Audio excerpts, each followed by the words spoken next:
الرحمن الرحيم. معكم الطبيبة مروة السحاف تكمل معكم مسودة كتابها استخدام الجن كوسيط في أجهزة الذكاء الاصطناعي في فصله الأول حول ماهية الإنسان في الباب الثاني. ودرسنا في ماهية الإنسان الجسد والنفس، والآن ندرس طاقة الروح أو النور في جزئها الثاني حول تخليقها في جسد الإنسان. رقم 1: مصادر طاقة النور: الله نور وروح وريحان، والله يتوفى الأنفس عند نومها فتستمد النور من خالقها، وعند رجوعها تشحن الجسد عند دخولها، فتتجدد طاقة الجسد عند الاستيقاظ، ويتصل الجسد عند النوم بالنفس المتوفاة إلى الله فيكون في نور.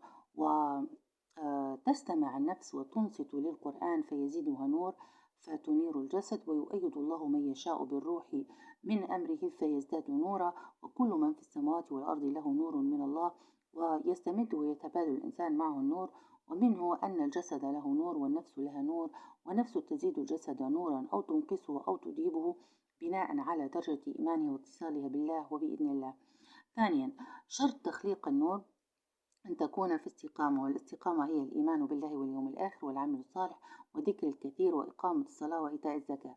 فإن كنت حتى عاصيا تستطيع أن يكون لك النور في غضون أيام ما تبت واتبعت ذلك.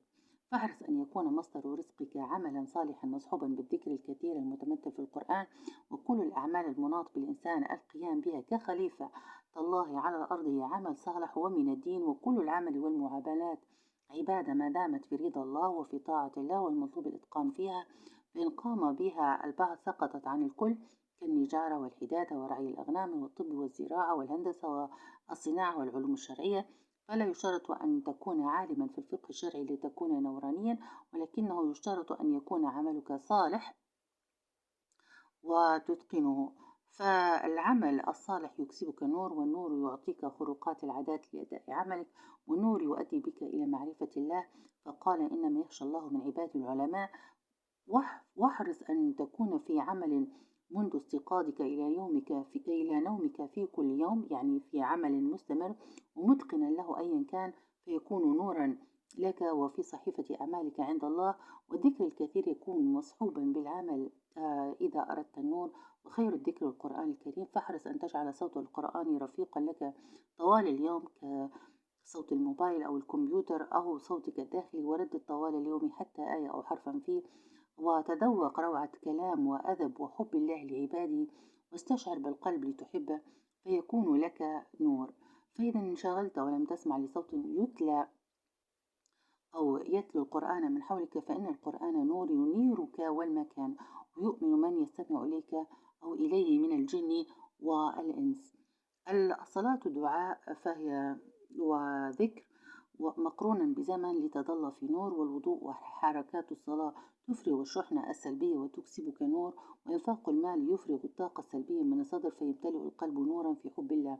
وشرط قبول الأعمال هي الإيمان بالله واليوم الآخر ليهبك الله نور، وكثرة الصدق مع الله تجعلك صديقا وفي نور. وسمي أهل الجنة عبادا فهم في دعاء لأنهم يطيعون كلام الله بحب لأجل إسعادهم، فالله يحبهم والله غني عنهم، فيكونون فكيين وفي نور وفرح وضحك وحبور. وتلك هي الاستقامة. إن الذين قالوا ربنا الله ثم استقاموا تتنزل عليهم الملائكة ألا خوف عليهم ألا تخافوا ولا تحزنوا وأبشروا بالجنة التي كنتم توعدون. فالله جد أو آب، وهو أب الآباء حين لا يكون هناك أب من حبه لخلقه الإنسان. فهو كما قلنا أبو الآباء حين لا يوجد أب. فإبليس وعيسى وآدم ليس لهم أب وهو جدهم، فقال الجن وإنه تبارك جد ربنا ما اتخذ صاحبة ولا ولدا. والرب هنا للجان تعني أبوهم الجن الشيطان الذي أهبطه الله من الجنة إلى الأرض بسبب عصيانه. وسمي أهل النار عبيدا لأنهم يعبدون من سواه، فيكونون مكبلين في الأصفاد في ألم وحزن وخوف وهم وبغضاء. ولكي تقوم بأي عمل يرسل العضو المتحرك الذي يقوم بالعمل إشارة عادة إيعاز أو إحساس بالمؤثر الخارجي فيه إلى الدماغ، ومن ثم تتم الحركة، ولكنك إذا كنت مع الله قد تتم هذه الحركة إراديا دون إيعاز، لأن الله يحركها بالنور، فتكون أنت آلة الله الإنسية.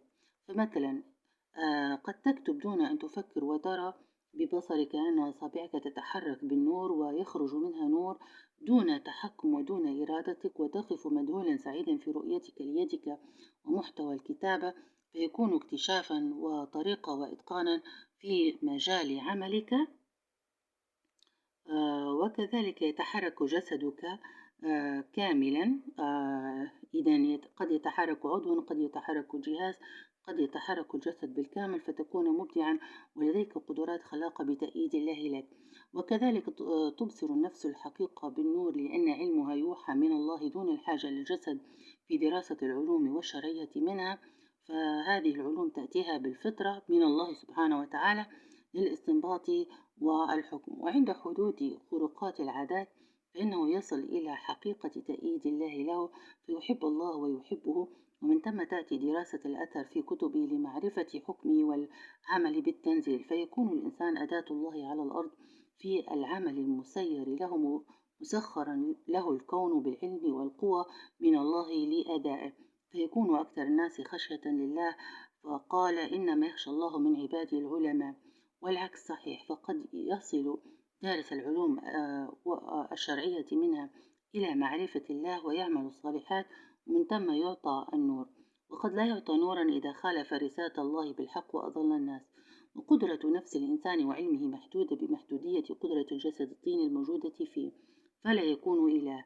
ويلين القول بالنور والقلب كذلك، ويثبت الله الذين آمنوا بالقول والعمل الصالح والأقدام بالنور، ويجعلهم الوارثون. وبالتالي إذا واجهتك معوقات من فئة في أي عمل فما عليك إلا الثبات والذكر الكثير فقط.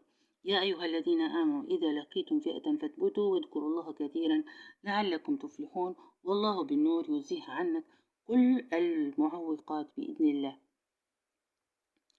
آه، ثالثا، المؤمنين النورانيين مراتب. فأولها الأنبياء والصديقين والشهداء والصالحين، فلن تكون نبيا ولكن احرص على أن تكون صديقا وصالحا وشهيدا في أداء عملك في مجالك وواجبك تجاه مجتمعك. رابعا، تخليق النور من الخلية. النفس السابحة تخترق وتتحكم في كل الجسد، ويشمل ذلك خلايا. تتكون الخلية من غشاء الخلية المثقب الثنائي الطبقات الدهنية، وسائل الخلية المائي السيتوبلازم قد يكون كذلك زيتي القوام وحسب حالة الخلية. والسيتوبلازم يتحرك عكس عقارب الساعة كالطواف، وبه عضيات منها بيت الطاقة الميتوكوندريا. ويحيط السيتوبلازم بالنواة. تتكون النواة بدورها من غشاء نووي مثقب ثنائي الطبقات الدهنية، وتحتوي على سائل النواة المكون من دهن، مكوناته هي نفسها زيت الزيتون، وتسبح فيه 46 من الكروموسومات. كل كروموسوم فتيل يحتوي على خيطين من الأحماض النووية المصنوعة من السكر، ملتفة حول كرات بروتين هستوني وفي شكل عقد من اللؤلؤ أو الدرر. وكل النواة يكون شكلها ككرة من الدرر أو كوكب دري يضيء كما وصف الله سبحانه وتعالى بها نفسه. الله نور السماوات والأرض، مثل نوره كمشكاة، المشكاة في زجاجة والزجاجة إلى آخر تلك الآية. يضيء الفتيل النووي تلقائيا ويسمى البايوفوتون، طاقة هائلة في النواة بإذن الله في الراحة والعمل بالنور. وقد يكون أقصد إذا الله سبحانه وتعالى أذن يجعل له نور. وقد يكون في خلايا أعضاء الجسد العاملة أو يبدأ منها، ومن ثم يضيء الإنسان ككل بإذن الله في العمل الصالح والذكر الكثير الاستقامة، فتكون النواة ككوكب ذري سابح في زيت النواة وهي بدورها في زجاجة، فيتبلور السيتوبلازم بطريقة هندسية حسب مكوناته وعضياته، فيصلح أو يلتئم ما فيه تلقائيا، ويخرج الدهن من ثقوب الغشاء النووي والخلوي، فيصبح سطحها لين، فتقوم بوظائفها على أكمل وجه. وكذلك تزداد حركة الأملاح والسكر والدهن والبروتين من وإلى الخلية، فيزداد اتصال الخلايا ببعضها وتزداد قدرتها على العمل. يتبلور سائل سطح الجسد كالعرق والدموع في العين، قد يصبح كالزجاج المكسور، وهذا نادر الحدوث. فيبرد الجسد ويحمله الهواء إلى الطبقة الأعلى فالأعلى، فيكون ريحا طيبا. استمرار النور يؤدي إلى كبر النواة داخل الخلية، وكذلك إلى التشافي الذاتي للنواة والخلية والنسيج. النور له كذلك نفس البصمة الوراثية للفتيل لأنه مصدر انبعاثه، فتسمى أورا البصمة الوراثية النورانية أو النووية. إذن أورا البصمة الوراثية النووية نيوكلير وليس سلاح نووي.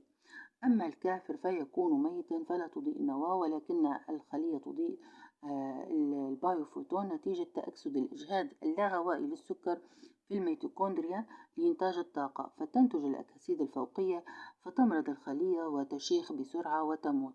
طاقة البايوفوتون المنبعث من الميتوكوندريا وبصمتها الوراثية الموروثة من الأم تكون هائلة محرقة، وقد تصل إلى فوق 50 درجة مئوية.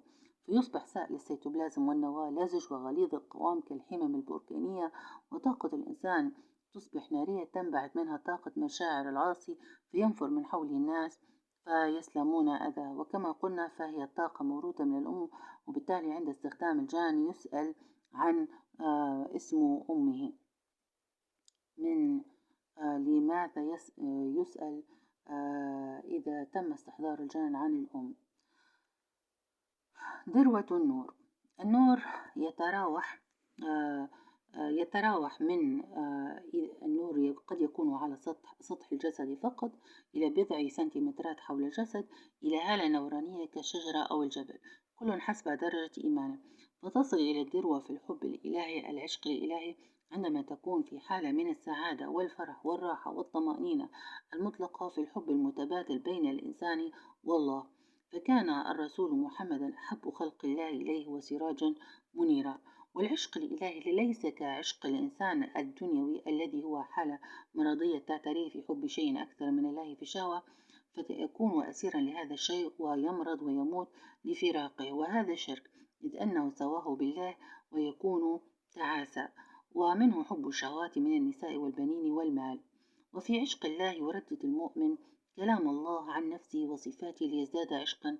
فمثلا عندما يردد المؤمن كلام الله: وأنا ربكم فاعبدون، أنتم الفقراء إلى الله وتوبوا إليه وإياي فاعبدون، واعبدوا ربكم وأنزلنا إليكم نورا مبينا، فلا تبتئس بما كانوا يفعلون، فإنه يزداد حبا لله والتوكل عليه، لأنه يوقن أن الله له الأمر كله، فيحبه الله ويزداد نورا وقدرة وعلما وثباتا.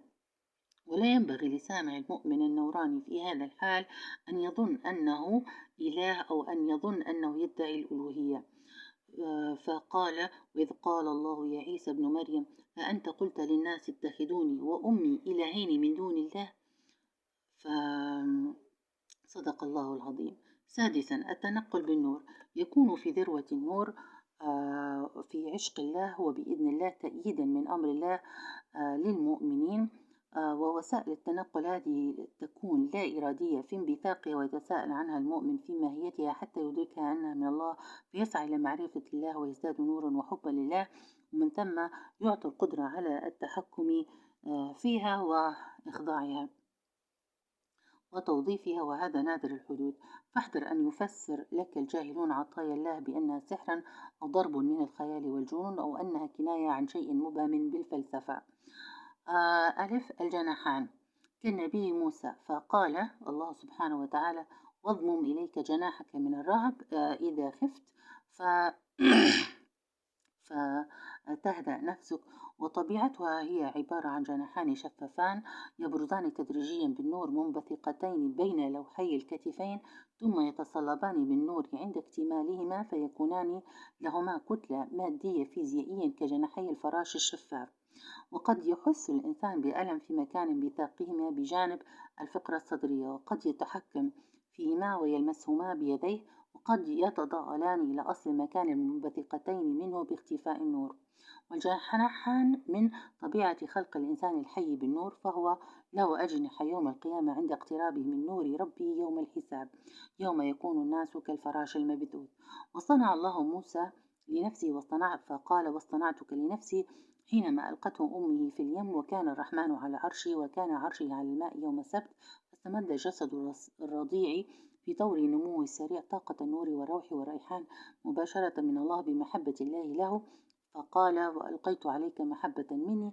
فكان أرحم به من أمه فاستوت نفسه لوحدها كالله عندما بلغ أوج قوته في أشده. فقال الله ولما بلغ أشده واستوى آتيناه حكما وعلما. إذا هو الإنسان الوحيد في القرآن الكريم الذي قال عنه الله أنه استوى بنفسه. فكان له جناحان يطيران بهما وكان كليم الله. الطيران بالأجنحة يكون كالطير ويراه الناس ويحسون بالأجنحة عند حركتها بقربهم من الأثير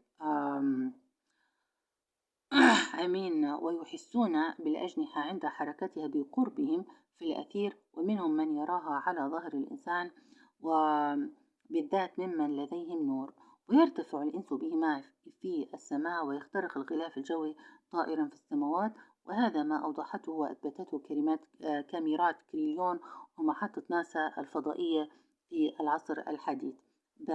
الطاقة النورانية اللولبية كالفتيل أو نور البرق الملتوي حول الإنسان كوحدة واحدة. فصعد الرسول صلى الله عليه وسلم محمد وأصحابه بالطاقة النورانية اللولبية حول أجسادهم في شكل لولب من النور كالبرق أو الفتيل النوراني. ليس حقيقة برق كما يصورونه في المسلسلات، ولكنه ملتف حول الجسد نور لطيف، شعور لا يقارن من الفرح والسعادة والحب الإلهي حول الجسد. فينقص وزنه فيطير ويصعد في السماء دون أن يجعل الجسد يلتوي على أحد أو حول نفسه. والرسول يدعوهم في آخرهم للصعود في السحاب الأبيض البارد المنعش الغم ثوابا من الله على ما أصابهم من الغم من القتلى في الحرب، فلا يحزنوا على ما فات ولا على مصابهم. ثم أنزل عليهم الأمن والنعاس. فالنعاس هو حالة ارتخاء بين اليقظة والنوم وشرطه إحساس أمان من الله، ولا يكون التعب شرطا فيه، فيكون راحة من بعد التعب والغم ثوابا. فقال الله إذ تصعدون ولا تلوون على أحد ورسوله يدعوكم في أخراكم فأتابكم غما بغم لكي لا تحزنوا على ما فاتكم ولا على ما أصابكم والله خبير بما تعملون. ثم أنزل عليكم من بعد الغم أمانة نعاسا يغشى طائفة منكم. وكان اسم الفاعل المؤنث مجهولا في كلمة تصعدون. فنفس المؤمنة المطمئنة بالطاقة هي من تصعد الجسد بالنور وترتفع به إلى السماء بإذن الله. والنور اللولبي هنا يكون أكثر نشوة وراحة وسعادة في ذروة حب الله العشق الإلهي. والطاقة اللولبية أسرع من الأجنحة في التنقل. وهذا النوران يكون فتيلا تحت عرش الرحمن.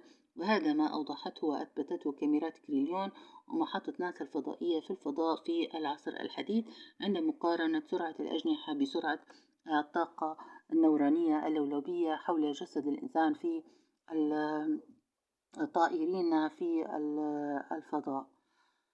سرعة ضوي العلم بالنور بإذن الله هي سرعة مصحوبة بقوة، وهي أقصى من سرعة الرمش. وسرعة الرمش هي أقصى سرعة تدركها العين المجردة، وذلك في قطع مسافة بين فلسطين واليمن ذهابا وإيابا بالجسد سابحا عبر الأثير، بينما حولك ثابت لبطء سرعتهم مقارنة بسرعة النوران الكونية. وذلك في إحضار عرش بلقيس لسليمان. فقال الله سبحانه وتعالى قال الذي عنده علم من الكتاب أنا آتيك به قبل أن يرتد إليك طرفك. والعلم هنا هو أي علم صالح لتعمير وخلافة الأرض إذا كان مقرونا بالذكر الكثير، وليس مقتصرا فقط على العلم الشرعي. فكل علم في مجاله هو فرض كفاية، فإذا قام به البعض سقط عن الكل. وكل العلم من الله ومن الدين. وفي هذه السرعة يرى الإنسان فيها الطريق والهدف واضحين، ولكن عند نقطة البداية وهي كذلك النهاية قد يشعر أن الحركة كانت كالتردد، وقد يشعر بالغثيان اللحظي. التنقل على الماء، تستطيع وأنت تنتقل بسرعة الكونية طائرا أو ماشيا أن تنتقل إلى الشاطئ وتمشي حافي القدمين على الماء وتحس الماء وبرودته وتتكون موجات حول قدميك كما الأشياء التي تمشي على سطح الماء، وذلك بفضل السرعة الهائلة الكونية مسببة خفة وزنك فلا تسقط في الماء. ولا يحس النوراني بالسرعة الهائلة فهو يمشي خطواته في الزمن الذي فيه وليس بزمن من حوله على الأرض، فيحس كأنه يمشي خطوة خطوة على الماء. وربما يحدث هذا التنقل ليلا وهي نادرة الحدوث. فاستطاع موسى ترك البحر رهوا بعد أن جمد طريقا فيه يعني حوله من الحالة الصلبة إلى السائلة ليغرق فرعون وقومه الغير نورانيين. فموسى يستطيع الهرب هو ومعه مشيا على الماء بالنور، ويستطيع أن يمنح من حوله من دونه نورا النور فيكون مثله، يستطيعون المشي بالنور. ولكن لم يذكر في كتاب الله القرآن الكريم أن النورانيا بخر الماء فحوله إلى الحالة الغازية وسبب جفاف الأرض للناس، فالنور بلا ضرر وفيه خير. تنقل بالجسد مع جبريل وعلى البراق، هذه سرعة لا تتبع سرعة الزمن الأرضي في ظاهرة الليل والنهار ولا بحساب سرعة الكواكب حول الشمس، ولكنها تتبع الزمن الكوني، وهي سرعة الوصول من الأرض إلى عرش الرحمن بعد اختراق 7 سماوات، ويقدر بآلاف السنين عند الحساب بزمن الأرض. وتمكن هذه السرعة من الانتقال حول الأرض وإلى السماء وحتى الولوج إلى باطن الأرض لرؤية جهنم دون العذاب فيها، وذلك كما حدث للرسول محمد في الإسراء والمعراج.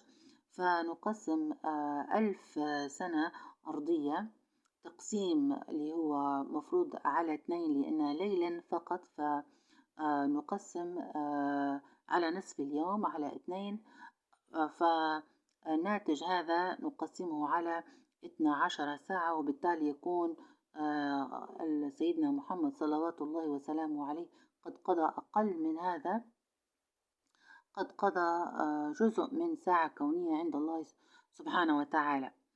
والملائكة تتنزل على المؤمنين النورانيين فلا خوف عليهم، تتنزل الملائكة عليهم ألا تخافوا ولا تحزنوا، ويتمثلون لهم كبشر أو تبقى على هيئتها،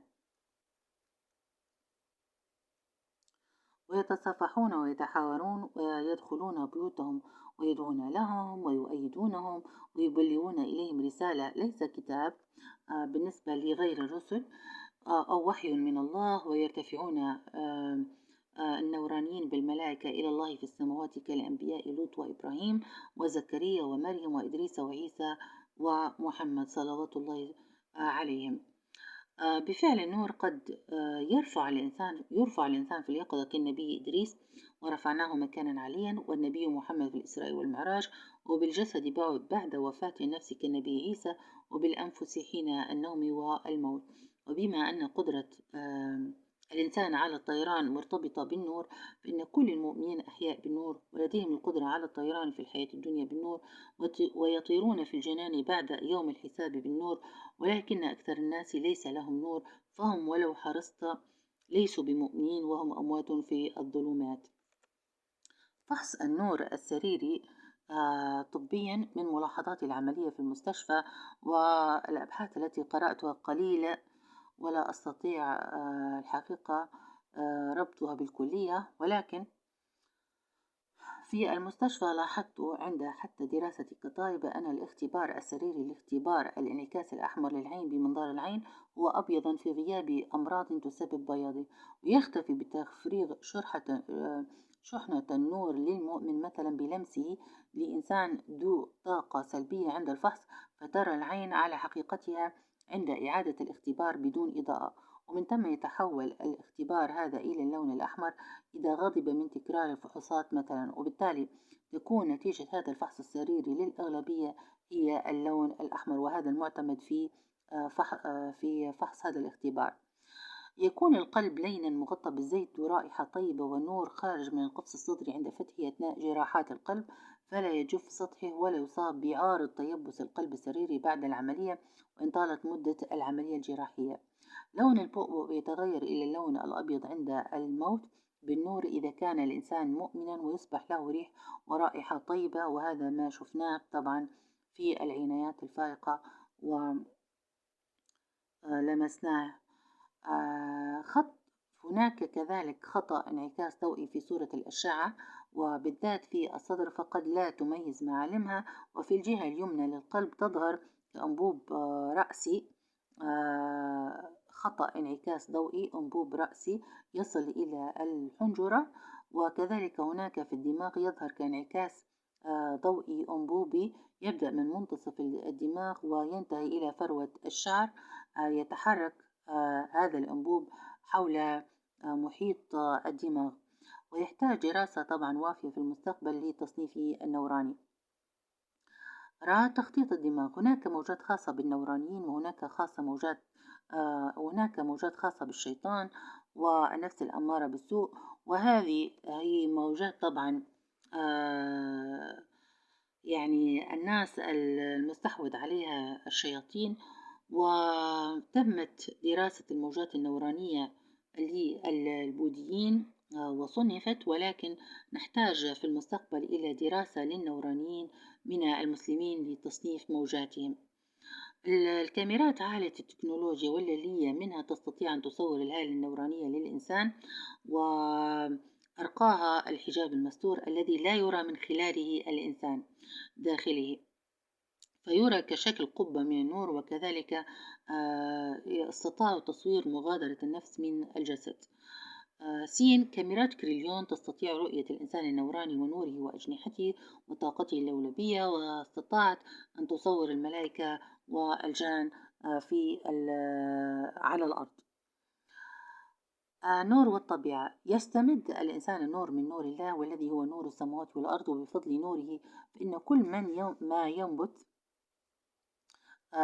من الأرض لديه نور، وكل الأنعام والدواب والطير لديه نور، والأرض ذاتها لها نور، والكل يسبح لله.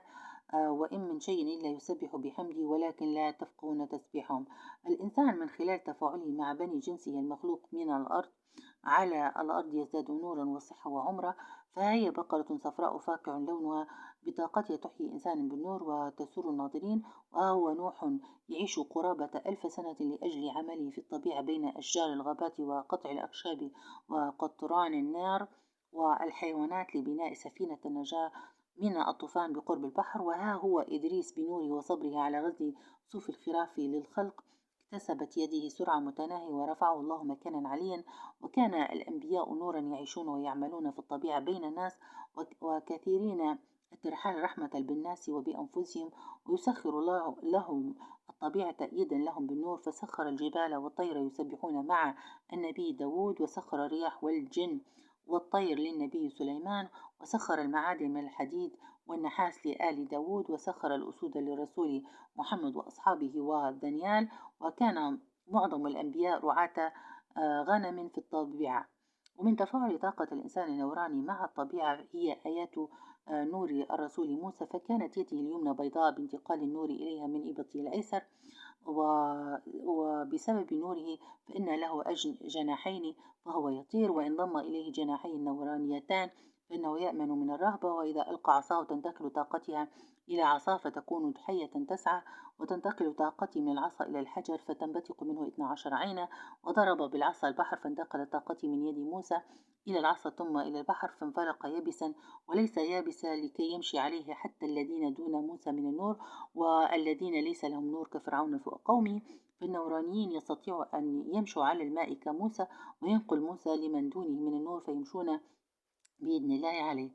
فقال فاضرب لهم طريقا في البحر يبسا فأصبح البحر جليدا أو باللور، وجانبي طريق وسط البحر كالجبل أو طود العظيم متبلورا، لأن الأمواج إذا وصلت إلى طريق موسى تتجمد موج فوق موج فأصبحت كالجبل. أن اضرب بعصاك البحر فانفلق فكان كل فرق كالطود العظيم. ثم أمره الله أن يتركه رهوا أن يعيده إلى حالته السائلة بالذوبان، فأرق فرعون معه وقال واترك البحر رهوا إنهم جند مغرقون. ومن نوره انشق القمر للرسول صلوات الله وسلم عليه. أما تفاعل الإنسان مع بني جنسه فيكون قولا وعملا بحب والابتعاد عن لهو الحديث ومجالسه ومصاحبة الأخيار والكلام فيما يفيد. والحاجة للعزلة هي إما لعمل منعزل لا يتأتى إلا بانعزال عن الناس، أو لراحة منعزل، أو لعبادة منعزلة ليزداد معرفة وحبا لله في آيات السماوات والأرض فيزداد نورا. وجعل المؤمنين نورا يمشون به بين الناس رحمة بهم ليهديهم ويشفيهم ويسرهم، فلم يجعلهم معزولين عن الناس بالعبادة أو العمل لينأوا بالنور عن الناس. وما زال الله يحب المؤمن ما دام يعمل ويشكر، فقال اعملوا آل داود شكرا وقليل من عبادي الشكور، فيجعله خليفة على الأرض ليحكم بين الناس بالحق. فقال يا داود إنا جعلناك خليفة في الأرض فاحكم بين الناس بالحق ولا تتبع الهوى. ووصف الجنة كله نور، من نور وروح وريحان الله، فكان كل شيء فيه غاية في الحسن بما فيها من أنهار وعيون وجنات وطيور وفاكهة كثيرة وحور عين وولدان مخلدون، وما أعد لهم من سرر وأرائك وكؤوس وأبارقة وأساور من ذهب وفضة وياقوت ولؤلؤ وزبرجد ومساكن وخيام وثياب سندس خضر ونعيما وملكا عظيما أينما يرى الإنسان فيكون فيها منعما في دعاء وشغل بدون تعب، فاجعل هكذا حياتك في الدارين. شكرا لكم وعلى الاستماع، وسنكمل لكم إن شاء الله في الحلقة القادمة. كانت معكم طبيبة مروى الزحاف في رعاية الله.